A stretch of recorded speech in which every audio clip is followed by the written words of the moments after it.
Hello and welcome back to the Jet Press Podcast. My name is Justin Fried, and I'm joined as always by my man Mike Luciano. Mike, what's going on, man? How you doing? I am feeling fantastic.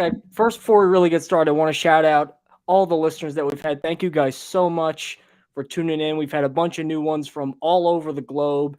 We've had a bunch in the United Kingdom. That's apparently our big market there. We've had one in Chile. We've had some in Singapore and some in Mexico. So it's just really cool to see this taking off and reaching all corners. Thank you so much for tuning into the Jet Press podcasts. As always, Apple Podcasts, Google Podcasts, Spotify, wherever it is you get your podcasts. Go and subscribe, download our stuff, hit that subscribe button on YouTube, hit that little bell so you get notified, all that good stuff. Justin, boy, do we have a fully jam-packed hour of content, starting with another coaching hire. You thought they were done after Nathaniel Hackett. Oh, how wrong you were. And as always, because it's the Jets, it's going to be mired in controversy because this team just can't go a week without some sort of PR crisis, or at least something noteworthy PR-wise. Like, oh my God, why did we do this? This time, it is Todd Downing, who was hired as the passing game coordinator. Now, if you don't remember what he was doing last year, he was the offensive coordinator of the Tennessee Titans and was fired pretty much as soon as the Titans could fire him. Because not only was he performing badly, because the Titans were, I believe, 28th in points per game, he also got a DUI in, I believe, late November. And I honestly, that would have been cause for firing him right there. Performance issues aside, that is a fireable offense. As a leader, man, as a human being, and we could have killed somebody. Who knows what would have happened? And he immediately bounces back on his feet with the Jets. So I immediately have an issue with that, just because the fact that he bounced back so quickly and he gets a desirable job. I know it's the passing game coordinator. It's not on the head coaching track, but there's something doesn't really sit right with this. I agree. I'm kind of with you on that. I mean, on one hand, like you said, it's just a passing game coordinator, so I'm not gonna, raise hell about it. It's honestly, I forget who said it. But I saw this on Twitter. If we're talking about the Jets passing game coordinator at some point next season, like plenty of things have gone wrong. But it's an uninspiring hire, I suppose, just from like what his resume is. We always knew the Jets wanted to bring in an experienced guy to help out that offensive staff, even if they did hire a veteran offensive coordinator, which they did, Nathaniel Hackett. Todd Downing is an interesting hire, but obviously the most important and interesting part about that hire is his connection with Derek Carr and Ryan Tannehill, which we'll talk about in a moment.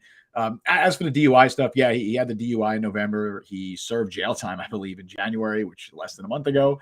The Jets did have their offensive line coach last year, John Benton, arrested for a DUI in like March of last year or something. So I guess there's precedent there that they're willing to overlook that stuff. As you know, this isn't a Jets thing. A lot of NFL organizations would. Obviously, don't drink and drive. Obviously, it's a very silly thing to do, very dangerous thing to do. But from an on-field perspective, yeah, Todd Downing's an interesting hire. He had a lot of success with the Raiders. Of course, Derek Carr in his before this season where he made the Pro Bowl, sort of, I guess, made the Pro Bowl as a replacement or whatever. His only three Pro Bowl appearances in his career had come under Todd Downing's watch when Todd Downing was the QB coach for the Raiders in 2015 and 2016, and then the offensive coordinator in 2017. So Derek Carr had a lot of success under Todd Downing, and Todd Downing had success with the Raiders. His stint in Tennessee, not as successful. He originally was their tight ends coach before he became their offensive coordinator the past 2 years. There were a lot of outcries, I guess we could say, from Titans fans. They were very vocal about their criticism of him. If you think Jets fans were vocal about the criticism of Michael Floor, you probably didn't watch the Titans, because there were literal signs at games saying to fire Todd Downing. There were chants. Titans fans really did not like Todd Downing. They wanted him fired.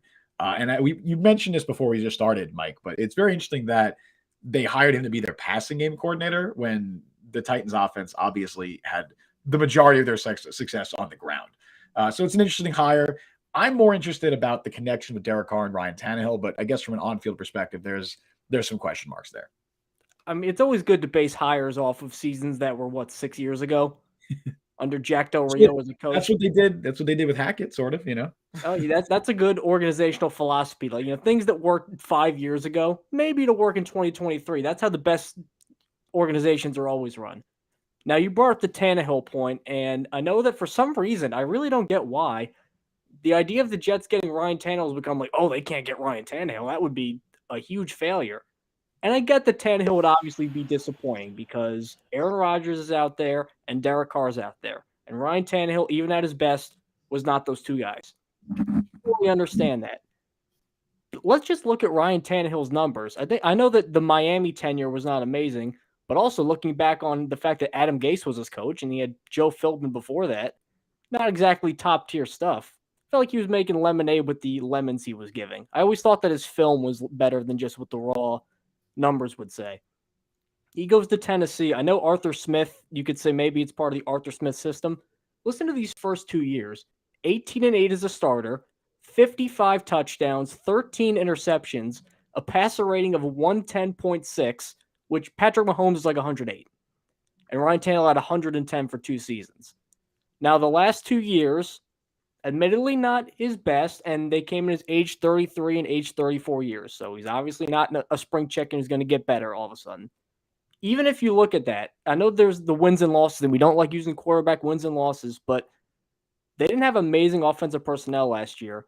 They were still 500 when he was there, 18-11 overall, 66% completion, 34 touchdowns, with offensive lines that are not great, with rookie Treylon Burks and career number 2 receiver Robert Woods as your best pass catchers, and pretty much everybody knowing that Derrick Henry was going to get the ball 25 times a game at some point. He still put up numbers. Now, I get that he's 35 years old, but at the same time, he's very accurate. He's not going to put the ball in harm's way a lot. He, I think, has a better arm than a lot of people give him credit for. He's not just some dinker and dunker. He can really rip it when you give him a chance. Why not consider Ryan Tannehill, especially with not only the Todd Downing connection, but with Keith Carter, who was brought in from Tennessee earlier in the offseason? A lot of dots are being connected here, and I wouldn't mind Ryan Tannehill. I know that he's not the high upside play that you want, but again, we talked about this before. Baseline competency would have gotten the Jets into the playoffs, and honestly, baseline competency might have won the Jets a playoff game. Ryan Tannehill is more than baseline competency. So here's where I stand on the whole Ryan Tannehill and honestly just the whole Jets quarterback situation. If they don't get either Aaron Rodgers or Derek Carr, let's assume Lamar Jackson isn't moved, right? Like that's the pipe dream. If he's not moved, that's fantasy land. Right. I'm assuming he's not moved. If they don't get Aaron Rodgers or Derek Carr, I'm going to be disappointed. And that doesn't mean it's a disaster if they don't get either of them, because it's not. Like they could end up with Jimmy Garoppolo, they could end up with Ryan Tannehill, and that'd be fine. Like that's a fine quarterback. You are going to win some games with them. They're not going to win you games, but you're going to win some games with them. But I think it's a disappointment if they don't end up with one of the top 2 guys, given what this where this organization is right now. They have a good roster. They have shown that they can compete even with horrible quarterback play. They have a very good young core, and they have a coaching staff and a front office that are fighting for their lives, essentially. They're fighting for their jobs. They know that they need to make the playoffs this year. They know they need to hit a home run this offseason, specifically at the quarterback position. If knowing all of that, and if they still fall short and don't get either Rodgers or Carr, now obviously this becomes more tricky if Rodgers says, hey, I want to stay in Green Bay, or he says, hey, I'm going to retire. Then it's trickier because you have one option. But right now, let's assume you have 2 options, and Rodgers and Carr are both out there. And if you don't land either, I think that's a disappointment. Tannehill's fine. I like Ryan Tannehill. He's a fine quarterback. He is very much in that Jimmy Garoppolo tier of just a fine quarterback who is going to come in and do the job, right? He has less injury concerns than Garoppolo, at least in recent history. I know he missed part of the past year, and he's had injury trouble in the past, but more recently speaking, Garoppolo is definitely the bigger injury concern there. So you could maybe argue that Tannehill's a better option than Garoppolo. At that point, I'm cool with either. Like I know Garoppolo or Tannehill's a few years older. It's fine. If you miss out on Carr and Rodgers, you can go to the Tannehill Garoppolo tier, and it's okay. Like that's all right. I will be disappointed though, and that's not a shot at Ryan Tannehill. It's not a diss on Jimmy Garoppolo. I would just be disappointed. It is interesting that the Jets have now brought in coaches who are connected to all of the top quarterbacks essentially in the market, because you already have Robert Saleh, who has the connection with Jimmy Garoppolo. You brought in Nathaniel Hackett, who has the connection with Aaron Rodgers. Todd Downing has connection with Ryan Tannehill and Derek Carr, and of course Keith Carter, like you mentioned, also has the connection to Tannehill. So it's interesting that they're covering all their bases there, and I think that is partially intentional on their part. Either way, Tannehill's fine. I would just be disappointed if they didn't end up with Rodgers or Carr. See, I personally would like Tannehill much better than Jimmy Garoppolo. Okay. On top of the durability things, I just think straight up Tannehill is a better quarterback. I think he can make more throws. I like his mobility, which is an underrated part of his game, I think, because they don't really use him that dynamically as a runner. I think he was kind of underutilized for large parts of his Titans career with that, at least when Arthur Smith left. Now, let's just look at the Titans offense when Ryan Tannehill missed some games this year because he only started 12 games. Joshua Dobbs started twice. Malik Willis started 3 games. Guess how many touchdown passes they threw? I'm going to say 2. You are correct, 2. There you go. And Josh Dobbs threw both of them. Yeah, that wouldn't have been Willis. Yeah, so that at least gives Ryan Tannehill the excuse. I know 13 touchdowns and 6 picks is not the production you want to see out of a guy who you think could lead you deep into the postseason. But he also could say, look, I left for a little bit, and we couldn't even complete simple passes. I mean, we could barely move the ball. And then when I came back in, we at least looked like a real offense. I think that's a huge feather in his cap going into this offseason. And look at what the Jets have, as we've talked about before. Breece Hall coming back, Garrett Wilson, all these great receivers. They got picks still. They could have enough cap space to maneuver where they could potentially get some other guys. I mean, that's a lot better than what's left of Robert Woods and a still developing Treylon Burks. So immediately you put Tannehill in that. I don't know if he's going to be Arthur Smith level, where that was an MVP level year he had. 33 touchdowns in like 12 games. That was MVP production. He's not going to be that. If you could get maybe 20-ish touchdowns, 7, 8, 9 picks, the Jets could go really far with that. So let's just not discount Tannehill because of his age or what people think that he is. Now, I want to bring Brian up. Brian brings up a good point here. Malik Willis was the only starter last year worse than Zach Wilson. That is true. He was. And Ryan Tannehill was much better, even in a compromised state without tons of pieces around him. He was. And look, I get what you're saying. Like, Garoppolo was in a much better situation and had relatively comparable production to Tannehill, who was in a worse situation. And that's not going to be, I'm not going to argue against the fact that the Titans had a really bad, other than Derek Henry, a really bad situation around them. Their offensive line was bad. Todd Downing was their offensive coordinator. They just had nobody to throw to, right? They had the skeleton of Robert Woods. They had Treylon Burks, who was injured for some of the year and definitely still developing. It wasn't a great situation. I still think he's very similar in a similar tier to Garoppolo. I think he's a clear step below Carr and Rodgers. I think Jimmy Garoppolo, if it wasn't for the injury concerns, I'd be pretty happy with Garoppolo. And if people are going to, bring up, and I brought this up as well in the past, the whole like, oh, Garoppolo was doing well, and then Brock Purdy comes in, literally the last pick in the entire draft, and runs that system maybe even better. And there's some merit to the argument. I do get that. I just think that Garoppolo, I think this last year, he had 16 touchdowns, 4 interceptions. That's a hell of a ratio. Completed 67% of his passes, over 2,400 yards in 10 starts. It's pretty good numbers. I'm happy with Jimmy Garoppolo, or I'm content with Jimmy Garoppolo.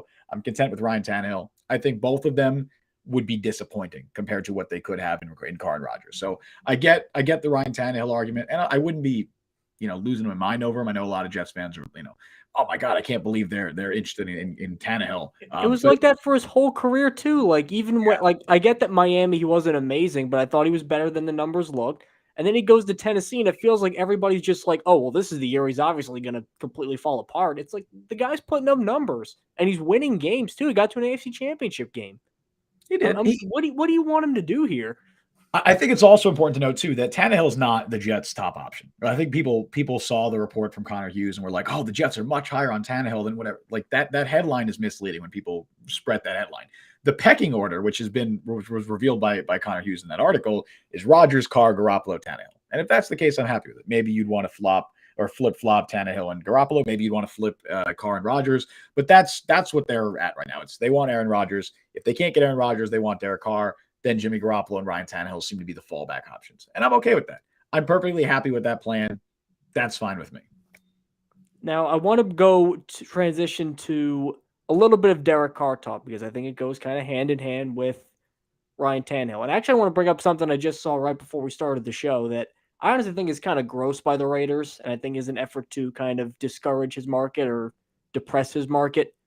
So this is from Vic Tafur of The Athletic. Yeah. So the Raiders team basically leaked stuff to him, implying that Carr, quote, wasn't tough enough to hang in the pocket, which Carr's always been pretty good in the pocket to me. Or play well in cold weather. They also didn't let him operate as freely at the line of scrimmage this year, and there were communication issues. So this, to me, just seems like the huge, like, oh yeah, of course. Oh, I'm glad we got rid of him. He was awful. It's kind of nasty business here from the Raiders, trying to be like, oh, he was terrible.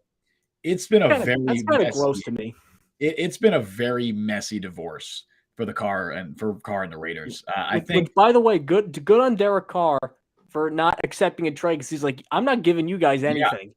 The Raiders botched this entire situation. Like, they completely mishandled it. They extend the dude and then end up getting, like, a year later, end up getting absolutely nothing for him, and they have to release him. That is, you can't spin that as any other way as than botching it. Like, he's probably the best quarterback in franchise history, at least statistically, he definitely is. And they just don't end up getting anything for him. He's 31, 32 years old, still playing at a pretty high level. That's inexcusable. That you can't get assets back for that guy. And I think they're also just annoyed and upset. I wouldn't even say rightfully, that Derek Carr, like you said, kind of screwed them over and was like, look, I don't need to waive my no trade clause. I don't need to be traded. Like, I can just sign where I want to. I can explore these options right now. Like, he visited with the Saints. The Jets actually called about him, which was reported by, I think it was Albert Breer. But he didn't need to accept the trade, and he likely was never going to do that. And the Raiders, I think, are annoyed about that. And I think that's why that report comes out. The Raiders organization annoys me. They really do. They are one of the worst run organizations in sports, and they have been that way for a while. And honestly, I don't want to go on a rant about their fan base. And these are Jets fans saying that. Dude, holy crap, the Raiders fan base is, and oh my God, I don't want to. I will say, let me defend it comes from a place of love. Like, it comes from the same place that a lot of the Jets Mike LaFleur frustrations landed, where it's like they just want to freaking win so badly that sometimes I feel like the hate just kind of gets like too volcanic and in too many different directions. And you scapegoat the wrong guy, which you could say that's what happened with LaFleur too. I mean, the Raiders organization, they've had the worst defense in the NFL overall for the past 9 years, however long Carr has been in the NFL. They've had horrific coaching staffs. Other than the early years of Carr, they've had really bad offensive lines. Everything about that organization has been a failure, except for Derek Carr. Like, Derek Carr is the only reason that they've been relevant. Like, and I don't want to sound like a big Carr defender here, because it's not like, I'm not saying Derek Carr is a top 5 quarterback, but he's a damn good quarterback, and he's certainly not the issue in Las Vegas and previously in Oakland. The fan base is just, they're wild to me. Look, I covered the Raiders for a time. I covered the Raiders. I've covered like 7 or 8 different NFL teams. I've never interacted with a fan base worse than the Raiders. And I know, like, I'm serious. Okay. I said that on Twitter. I don't care if Raiders fans see this and come at me. I really don't care. Although they will come at me. I don't care. Black hole. I at least got New England above you in my bad fan base power ranking. I got Miami ahead of you. Yeah, I don't like the Dolphins fan base either. Patriots fan base is different kind of bad. Patriots fan base is like just spoiled, kind of like I haven't had horrific interactions with Patriots fans other than them just being like patronizing, no pun intended. But they're more annoying. But it comes from like a snobby, like, oh, the Philistine Jets fans. I got a legit death threat in my DMs last year after the Jets beat the Dolphins, and I said the Jets deserved to win that game. A game they won by like 20-something points. They put up like 40. Yeah, and someone was just legit told me to like kill myself, and I was like, cool, Dolphins fans, great. Anyway, we don't. One Dolphins fan told me he knew where my house was. Jesus Christ, man. I try to find the best. It was over like a mock draft or something. Like, I try to find the best in people, and also in fan bases, because guess what? Every fan base has people like that. Every fan base has the crazies. What I've found is that the Raiders fan base just has a higher percentage of those crazies. But anyway, I think Carr was scapegoated. We're getting off track here. But I think obviously Carr was the least of the Raiders' issues.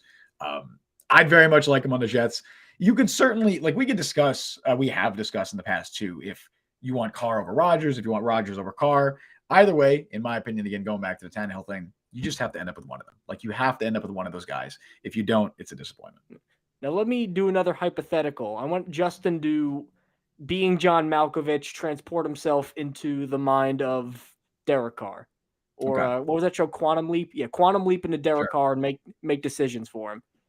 So I'm seeing reports, too, that not only are the New Orleans Saints, which we discussed before, are a very strong contender for him because they're willing to spend money. They have enough offensive pieces where you could really compete in a weak division. And Dennis Allen, who was his first professional coach, is also in New Orleans. So you have New Orleans coming after you, but you also have the Carolina Panthers, who, by the way, are putting together like an all-star coaching staff. I mean, Giro Vero, Deuce Staley, Dom Capers, Frank Reich. I mean, a really solid hiring staff there by Reich. So you got him there. You got that weak division. You got DJ Moore. You got, I think, a very creative offensive mind.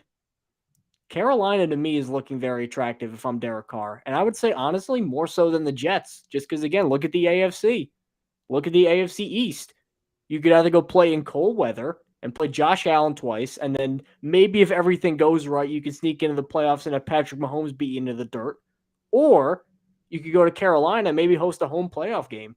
So if you're Derek Carr, where are you looking? New Orleans, New York, or Carolina?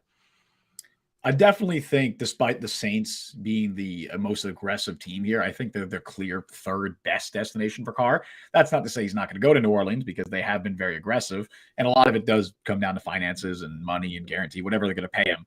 But in terms of just overall destination, I think the Saints are the clear third. I know people bring up, oh, he has the history with Dennis Allen. I think they overlapped for 2 months in Oakland before Dennis Allen was fired. And I've seen reports come out that say that Allen and Carr were never actually close when they were with the Raiders. So I don't really think that's going to play a factor. If anything, Carr would be more likely to go to the Jets because they have Todd Downing. I think he's closer with Todd Downing than he ever was with Dennis Allen.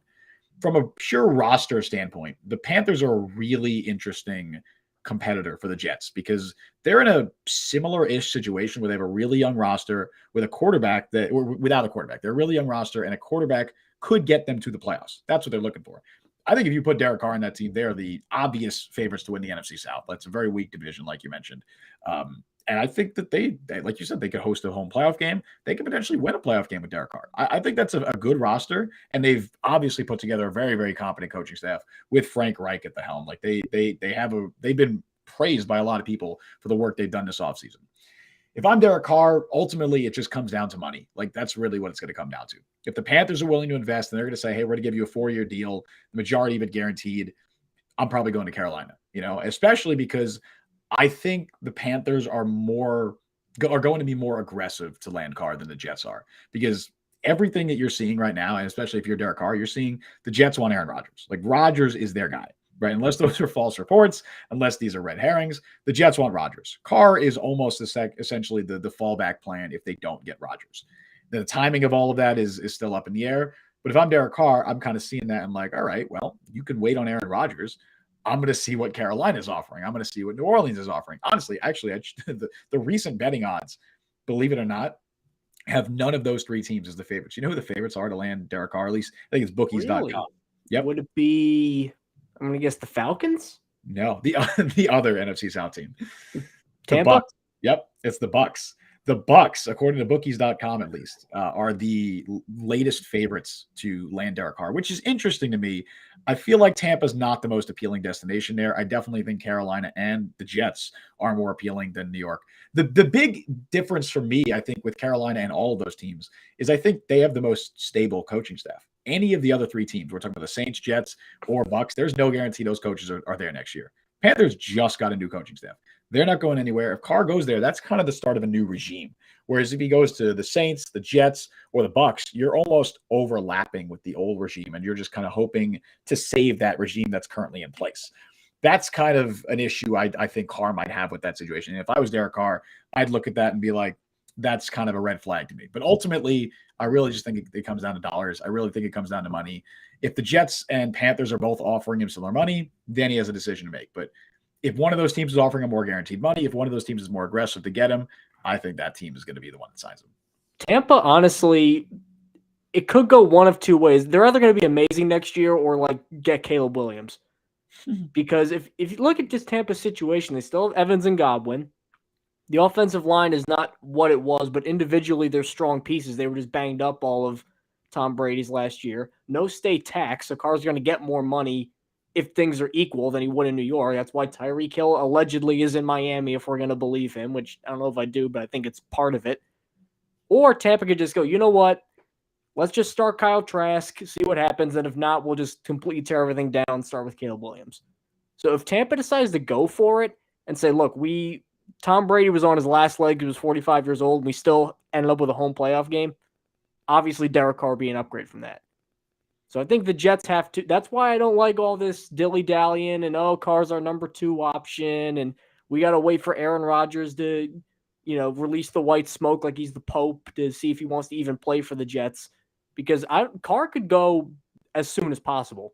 Derek Carr could sign like tomorrow and just leave the Jets at the altar. I'll say this, though. Is a scary thought to me.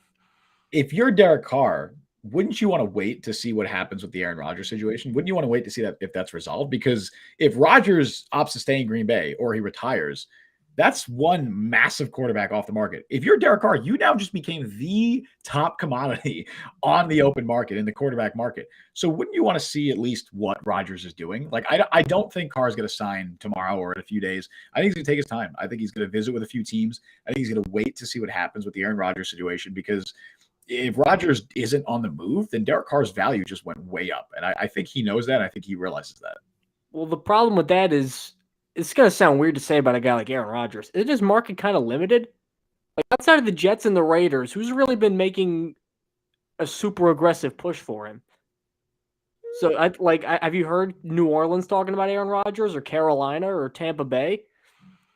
I want to look up the odds for his next destination and see what the odds makers say, because if it's like Jets and Raiders and then a bunch of everyone else, no, I mean it still has Chiefs plus 30,000. Oh wait, when is this from? This is from 9 days ago, so take that with a grain of salt. But other than the Packers, you know who the third team on that list is?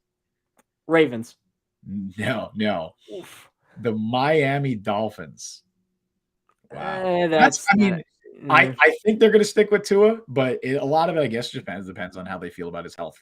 Because that's would be the only thing with the Dolphins that would make them want to move on from Tua. They're at plus 550, which is not very that's not high. That's pretty good. It's pretty good. Didn't they just trade? Well, they forfeited their first round pick this year. Yeah, they don't. They traded the other one. And they traded the other one for Bradley Chubb. Well, it doesn't I don't think it's going to take a 2023 first to get Rodgers. I think it's more likely you're looking at a 2023 second and a conditional 2024 first. So in theory, they could do that. And obviously, they've shown that they're willing to part with their picks. I mean, they traded a first for Bradley Chubb, who is at least their second best edge rusher, maybe third. That was a heck of a trade. But that's another story. Dolphins are interesting. It also has the Titans and Colts listed here. I don't think they're going to go in that route. I mean, Titans would be interesting. I think that they're much more likely to just run it back with Tannehill. Also, I don't know why Rodgers would want to go to Tennessee. But I guess allegedly he bought. Didn't Schefter report that he bought like a piece of land down there, or like Nashville or something? Well, around Nashville. He probably owns land in a lot of cities. He's Aaron Rodgers. I guess what does limit the market is because the Packers have made it pretty clear, or at least it's been reported, that they're not going to trade him within the conference. So I think that is what limits his market, is that, the Panthers or the Panthers, Saints, Bucks, they're not really going to be in play because it doesn't sound like Rodgers is going to the NFC. I still think, though, Carr's value increases if he waits and Rodgers says, no, I don't want to go anywhere. So I think he's going to take his time. I think he's going to visit with a few teams. I don't know if he's going to wait 3-4 weeks. I don't think I think he's going to sign before free agency starts, but I think he's going to wait at least a couple of weeks. I think he's going to visit with the Jets. I'm sure he'll visit with the Panthers, with the Bucks, whoever else is interested. I don't think he's going to, make his mind up right now, because I think he's going to play the market a bit, which is smart. I think that's smart on his behalf. What we definitely know Rodgers is going to do is he's going to do his spirit quest and talk to a Johnny Cash coyote or whatever that may entail. Now, I want to get your opinion on this, because I really hate doing these New York radio tropes about it. He can't handle New York. That's really that's not what it was. Probably back in the day where just the New York media landscape was dwarfing everything. Now with how ubiquitous social media is and how many people have opinions and how much stuff you hear, it's really kind of minimized. Rich Samini writing a column is not going to get Aaron Rodgers go to the point where he's going to turtle himself. That's unreasonable. However, he goes on this big rant about his diatribe of describing his whole darkness retreat and all the weirdness that entails, including the fact that there is a toilet in the middle of the, I guess, room, for lack of a better word, because it's dark, so you can't be bumping into stuff, and he's going to film it. All these peculiar details. And then when people like Ian Rappaport and Adam Schefter then go in on it, he has this rant about, you're not in my inner circle, you don't know what's going on, stay out of it. This weird sensitivity. If that is perking his ears up, like as a Nets fan, I have experienced that this is the issue with Kevin Durant and Kyrie Irving, was that they heard everything. And that they like, or at least part of it. I have the main issue with Kyrie Irving. I mean, I could talk for 2 hours about that, but I think the situations aren't that dissimilar. Where Aaron Rodgers is going to go from Green Bay, Wisconsin, which is the most unique insular town and media landscape, maybe in American sports, and then he's going to go to New York City, where every time he wipes his butt, there's going to be a back page story about it. That honestly concerns me a little bit. Like, if he's doing this to Ian Rappaport, what's he going to do to, like, questions for, some of the beat reporters have? Honestly, the ambulance watcher in me wants to see Rodgers. Oh, dude, they got to bring back Manish Mehta, and I want to see him interact with. No, they don't. No, they don't. Tell me how funny that would be. Manish Mehta coming back and being like, just questioning Aaron Rodgers. That'd be hilarious. But even as long as I could get a promise that he will be unceremoniously fired in a month and a half, and I can get that catharsis. Sure, okay. Yeah. Rodgers will get him fired. We'll do something like that. It's just a short time. Daily News can bring him back for like a week, and let him just go to 2 press conferences with Aaron Rodgers. Let him hound him with questions, and then he bugs like Shailene Woodley or whatever, and then they fire him. Yeah, exactly. Do something like that. Exactly. But no, I look. Obviously, there's a difference between the Green Bay market, which is, like you said, honestly, I think it is the smallest market in all professional sports. I think it's like in major American professional sports. And of course, New York, right? The New York market. That said, Aaron Rodgers, maybe more than any other quarterback, has been put under a microscope and scrutinized over the last 3 years. Again, more than probably any other quarterback, because of his the wacky science takes he has, and just him being Aaron Rodgers. Like Aaron Rodgers, a weird way to describe being anti-vaccination, wacky science take. I'm trying to keep it as neutral as possible here, right? Because we could talk about that, I'm sure, but I'll keep it as neutral as possible. His interesting takes on certain hot topic conversations. He's a very especially since he's been going on the Pat McAfee show, this stuff has come out, right? He's been under a lot of scrutiny and criticism, and he's handled it. I know that he, maybe he's not coming off the best year of his career, but I can't say that it's because of outside noise that contributed to that. It was more so, he was playing injured partially. But I really don't think it would matter that much. I genuinely don't. It's the whole New York market thing. Like you mentioned, it's a little overblown. In today's day and age, with social media and the national media being as prominent as it is, Aaron Rodgers was already under the scrutiny in Green Bay. Maybe he wasn't getting hounded every single day by Packers reporters, although when that whole immunization thing happened, he was totally getting hounded by Packers reporters. Showing us his feet and stuff. And yeah, Packers reporters laid into him, and he became I don't want to say a laughingstock on social media, but he was definitely made fun of a lot. So I think he's been around. The dude's 40 years old. He's used to it at this point. It's not like he's coming out of college and he's been in a small market his entire career, like Zach Wilson or whatever, right? This is a very different situation. I think he'd be fine in New York. Obviously, I'm sure he'll have some run-ins with the New York media, but he's had run-ins with the media every year for the last few years in Green Bay, right? And the national media. So I don't think it'd be anything different. I'm more just annoyed and just concerned about the fact that he's going to take his time to do it. It's just the whole song and dance that he's doing now. If the Jets trade for him, that'll happen again next year. That's the part that annoys me. Rodgers can be whoever he wants to be off the field as long as he's not hurting anybody. I might think he's an idiot. Others might think he's an idiot, whatever. The annoying part from a football perspective is him doing this song and dance and trying to just basically drag everything out, likely for the sake of attention. That's likely what it's for. That is the annoying part to me. But I think he can handle the New York market fine. I think Derek Carr could also handle the New York market fine. I don't really have concerns about that. But I get what you're saying. Well, there's the sake of attention, and then that attention seeking is going to be so vociferous and so unquenchable. Big words. He might screw the Jets' quarterback plans. There is a legitimate non-zero chance. This is why I'm freaking out about this. There is a non-zero chance that he comes back and says, I want to play in Green Bay or I'm retired. And that Derek Carr will be gone, and that maybe one of Jimmy Garoppolo and Ryan Tannehill will be gone, and you got to get stuck with the leftovers. That, I'm frightened of that because I know I was just talking up Ryan Tannehill earlier in the show. I think he'd be a good option, but if you're stuck with him and that's not the guy your organization wanted, because you had to wait for Aaron Rodgers to come down off an ayahuasca trip to say that he wants to stay in Green Bay, actually, that's going to be a gut punch. I agree. And as I just mentioned, that is the most annoying part about all this. And if you're the Jets, you have to have a contingency plan. all we can do is just trust Joe Douglas and trust the organization that they have a contingency plan. I have no idea if they do.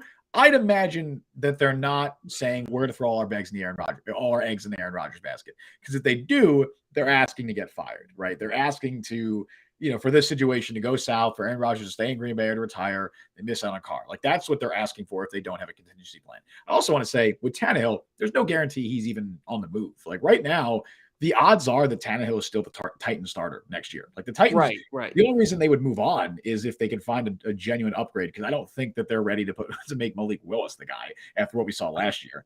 Is Malik Willis even like an NFL quarterback at this point? From what we saw last year, no. Like he's probably not right now. They're not ready for that. And I don't think Josh Dobbs.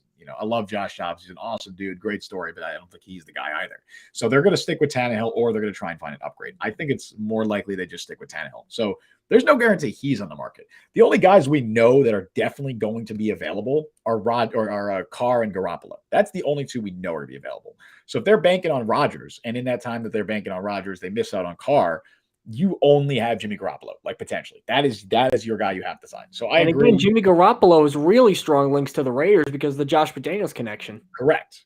And that's, again, the whole Tom Brady retiring thing screws over the Jets in that respect. I've talked about that before, I think, on the podcast, about Brady retiring just opens up another QB hole. Because now, what if the Bucks go and trade for Rodgers because now they need a quarterback, and then the Raiders sign Garoppolo because they couldn't get Brady?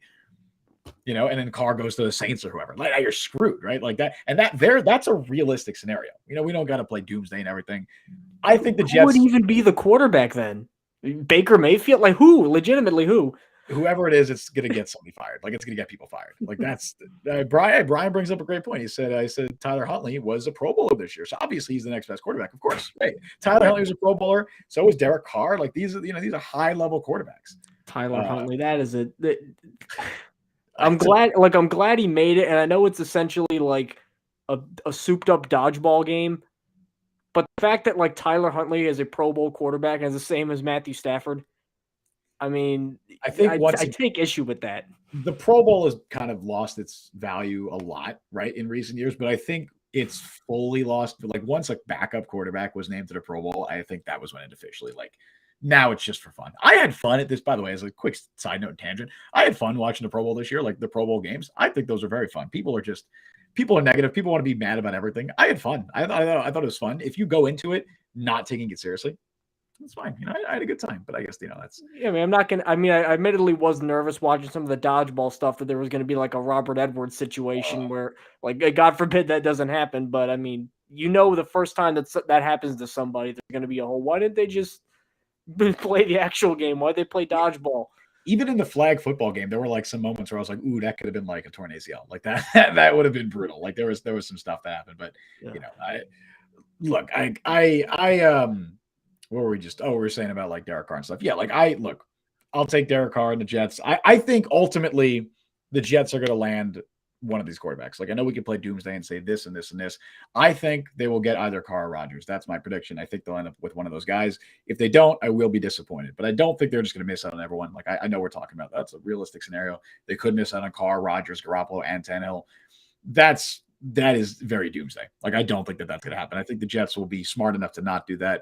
I've gained enough trust in Joe Douglas to believe that he has a contingency plan for Rodgers, and they're not going to throw all their eggs in the Rodgers basket. And I think that's also why they're still showing interest in Carr. Like, I mean, they brought in Todd Downing for a reason. They brought in him and Keith Carter. They both have experience with the Titans, of course. They brought in Downing, who has experience with the Raiders. It's not a coincidence at all that they're not just bringing in guys that Rodgers is familiar with, like with Hackett. They're bringing in guys who all these top quarterbacks have familiarity with. And I think that's important to note. I think that that shows that they're not just going all in on Rodgers, which is the right decision. You know who the Jets are going to add? Who? A day 2 standout at some point. It is time for that. That was not an amazing segue, but you know what? I'll give it a B+. I'll self-grade myself as a B+ segue. Sure, it was all right. Room for improvement. It wasn't as good as I think you a couple weeks ago. You had a good one, but I'll take this one. I have a lot of good ones. I forget them all, So every week we want to try and do a couple players that are catching our eye. And for today, I want to look at maybe second round or third round guys the Jets can maybe trade up for at the beginning or just sit back and try to steal a gem.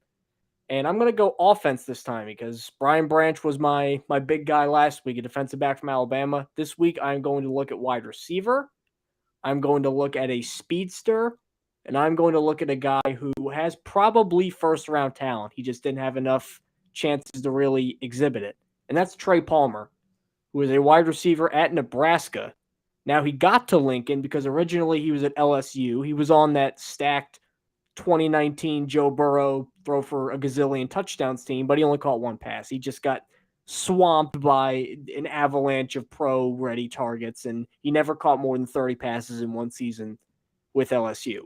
So Brian Kelly comes in. He then leaves and goes to Nebraska. He gets 71 catches for 1,043 yards and 9 touchdowns with rampant quarterback instability and disappointment. Casey Thompson was not what he was at Texas after coming over here. Now, he's listed at 6'1" and 190 pounds. So I would say he's bigger than some of the other speed guys, quote unquote, in this draft. Trey Palmer has, in high school, ran, I believe, a 10.4 40-yard dash and 21 seconds in the 200 meters. This is elite track speed. And you see it when he plays. He's not just faster than everybody else. I mean, it's clear that he's faster than everybody else by a mile. And that's going to play immediately in the NFL. Now, I have some concerns. I don't love how, with some physical press coverage, he was not great at separating. And a lot of times he just kind of won on athleticism, which you really need to kind of refine that a little bit. But at the same time, on day 2, to find a guy who produced like that in a big conference with, I would say, good hands, I think Trey Palmer could be a guy who, a bit of a low floor guy, but if you're willing to take the risk, he might be a 1,000-yard receiver if everything clicks. You texted me the other day, literally just said Trey Palmer, like the eyes emoji. And I admittedly haven't watched a ton of Trey Palmer tape. I've seen highlights, though, on Twitter. He's a very exciting player. Like, he's very, very, obviously extremely fast, former track guy, very, very fast. And I know he has experience as a returner. And I mentioned this, I think, before we started the show. Maybe he could be a Braxton Berrios replacement because there's a decent chance the Jets cut Berrios this offseason. Obviously, he's faster than Berrios. I think he's a bit much more bigger, too, 6'1". He is, but he's more of a slot guy from what I've seen, I think. And I think he fits. He's done a little bit of both at Nebraska. They kind of moved him around a little bit, mostly because he was the one guy who was playing well, and they just needed to figure out ways to get him the ball. I would worry about his physicality, like, and his ability to beat the press. So you could just stick him in the slot, and he could probably feast there. I think he'd be a really good backup slot and a return man, and somebody who's going to provide early value on special teams, and someone who could definitely develop into hopefully a starting slot receiver in the NFL, and maybe even more if he can, improve upon his release. I need to watch more of him, but from what I've seen, I'm very excited by him. He's a fun player for sure. Reportedly, he can run in the 4.2s. Okay. I think he's going to be one of those guys. He's going to go to the combine and blow it up, and then I'm not going to be the only guy saying Trey Palmer on day 2. Yeah, then he'll probably be like a Tyquan Thornton, just go super early, and I don't think he's going to be a John Ross, but I think he's better than Tyquan Thornton coming out. I think Tyquan was literally like you were drafting like a hurdle guy, like a sprinter. Right. It was more sprinter, I think, than receiver at that point. I made the joke about Miko Hardman being Johnny Lamb Jones, but I mean, I think Tyquan, it's more applicable. Trey Palmer, I think, is a complete receiver. They just get him to beef up a little bit and not sacrifice the speed. Pro Bowl potential. He's a very fun player. I want to watch more of him for sure. The guy that I'm going to look at the defensive side of the ball. I think one of the more underrated, I wouldn't even say underrated. I think a lot of people know it's one of their bigger needs for the Jets this season is linebacker. CJ Mosley's coming back, likely going to try and look to restructure his deal, but Quincy Williams and Quan Alexander are both free agents. They might bring one of those guys back. Either way, I'd love to see the Jets actually invest a top 50 pick into a linebacker because it's been I think Darren Lee is the last time they've done that. They've kind of really, Quincy Williams was a waiver wire pickup. Quan Alexander was a late free agent signing. I want to see them draft somebody, especially somebody that could be CJ Mosley's replacement. The guy I'm looking at is Clemson linebacker Trenton Simpson, who I think might be the best linebacker in this class, at least of the guys I've seen so far.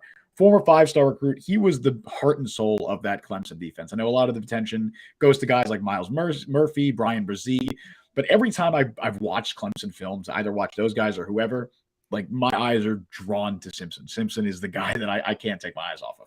He's 6'3", 230 pounds, an excellent athlete. He is everything you look for in a modern day NFL linebacker. I do think he's the best linebacker in this class. probably a borderline day one guy right now. Like, I'm not sure if he's going to be drafted in the first round. I think he has the athletic traits to do it. I'm not sure there's a linebacker that is taken in the first round. He makes sense to me. I know your boy Drew Sanders also could be that guy just because traits could get him drafted early. I think with Simpson, he still relies a little bit too much on his athleticism and coverage, and scheme fit is also like a really interesting conversation. He's very similar to someone like Jeremiah Owusu-Koramoah, right? Like, is he a traditional stack linebacker?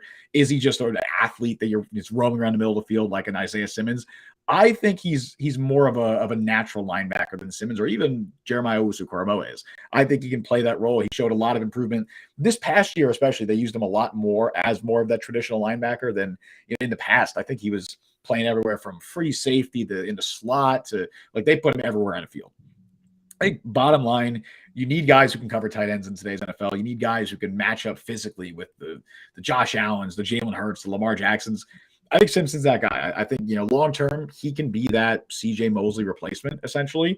And in the short term, he can line up alongside Mosley and be that will linebacker that they had Williams and Alexander filling that role last year. I think he's your future Mike. If you draft him at pick 43, if he's still on the board, I'm very happy. And I think after this year, he takes over for CJ Mosley as the Mike linebacker. Simpson's interesting to me because from what I've gathered, the consensus seems to be that the top 3 linebackers in some order are Drew Sanders of Arkansas, who's a big guy, 6'5", he can rush passer, Noah Sewell, who is Penei Sewell's brother from Oregon, and then Simpson.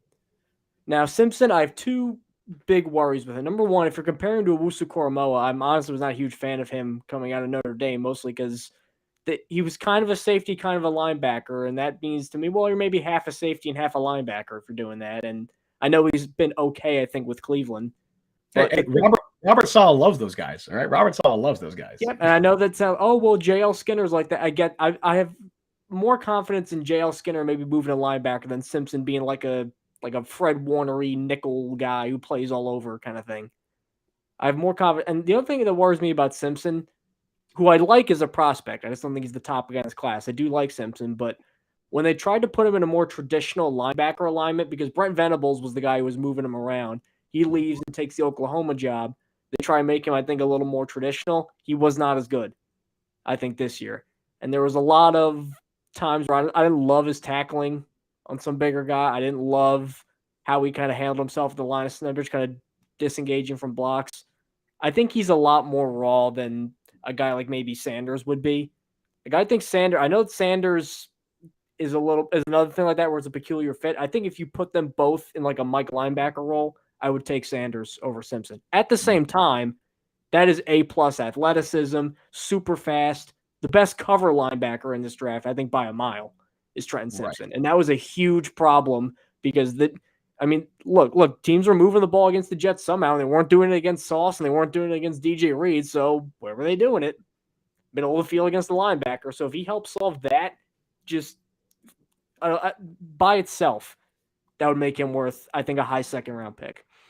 Right. And that's really what I'm looking at with him. Like, I agree. He has some issues stacking and shedding and disengaging from blocks. I think Drew Sanders also has similar concerns as well with shedding blocks. And we talked about this a little bit before the show as well. I feel like he's more of a pass rusher. Like, I feel like he's a stand-up outside linebacker. I really think that's what his best role is in the NFL. Mayo Micah Parsons. You've heard it here first, folks. Maybe. I mean, if JL Skinner is basically Kyle Hamilton, then sure. But yeah, I love Simpson's just his upside. I really, really like his upside. And I think he's a lot more NFL ready than even someone like, say, Quincy Williams. Quincy Williams is a fair comparison of like a guy who he still struggles to shed blocks to this day. He was like that kind of coming out of college as well. Obviously, very different kind of prospect. They went to very different schools. But I think that was, you can kind of compare it to that. I think Simpson has a higher upside than Quincy Williams. And I think he's a more NFL ready guy than Quincy Williams. He's already better in coverage. Like you mentioned, he might be the best coverage linebacker in this draft. The issues in run defense, I think stacking and shedding and learning to shed blocks is something that can be taught and improved upon as you progress in the NFL. The coverage skills are already there. He's already an excellent tackler in open space. Like, he's a physical dude who makes big hits. I would be very happy with him early. There were some misses though on film. Like, there were a couple times where I think It's he's a good tackler. He's just not like I wouldn't market that as like I would say is probably his best trait. I think his best trait is definitely the range. he's explosive. Like that's I think a good way. He's an explosive tackler, which is obviously we talked about Quincy Williams. It's kind of the similar thing, but I think he's a bit more consistent than Quincy Williams. Obviously, you mentioned the range. I think in terms of passing down value, like you're not going to get much better than Trenton Simpson in this class. I'm very happy with him in round 2. That's somebody I'd look to target, even if they did bring back Quincy Williams on like. I mean, I guess if they bring back Quincy Williams on like a 3-year deal or something like that, or 4-year deal, then maybe not. Like that would be not good. I'm not saying they should do it, but from what it sounds like Quincy Williams might have a pretty robust market. So if that happens, maybe they look in a different direction. But right now, before free agency, that's somebody that I would keep an eye on him. He's my favorite linebacker that I've looked at so far. Well, just wait till you watch that Sanders tape. You'll be a slow convert, but I think it'll. I maybe I'm going against the grain with some of my picks because I have him as my top linebacker and right now. Jackson Smith-Njigba as my top receiver, which I'm not seeing a lot. So I haven't seen that either. Like I like Sanders. I just think he's not a great fit as a Mike linebacker right now. Like in that Micah Parsons type role, I don't think he's Micah Parsons, but I could see him thriving as less of a traditional linebacker. I think that's more of my take with him. But I mean, his traits are going to get him drafted in the first 2 rounds. Like I don't think he's making it past the 2nd round. I'd be pretty surprised if he did. But always fun. With that, I think it is time to officially call time on our 6th Jet Press podcast episode.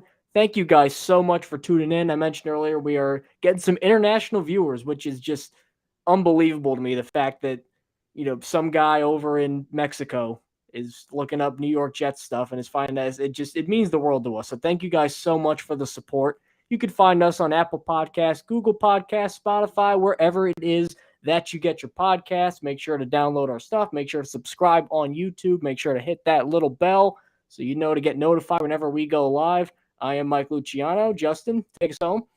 Of course, yeah. Appreciate you guys watching. Shout out to that guy in Singapore. I think there's probably like 1 or 2 people. Yeah, I will say, if you're in Singapore, the fact that you dug that deep for Jets content, you are a diehard, the likes of which I wish I could be. Shout out to them. Yeah, thank you all for joining us on the show today. You can follow Mike on Twitter at @ByMikeLuciano. Follow me on Twitter at Justin T. Fried. Follow Jet Press on Twitter at the Jet Press. As Mike just mentioned, you can download Jet Press wherever you get your podcasts, Spotify, Google Podcasts, all that stuff. Also, check us out on YouTube. Subscribe, hit the notification bell. You guys know what to do. We stream live every Wednesday at 3 p.m. Eastern Time. We're switching that from 2 to 3. It just seems like a better fit. And thank you guys for watching, listening, watching, whatever you're doing in the Jet Press podcast. We appreciate the support. I've been Justin Fried. That's been Mike Luciano. See you guys next time. See you guys.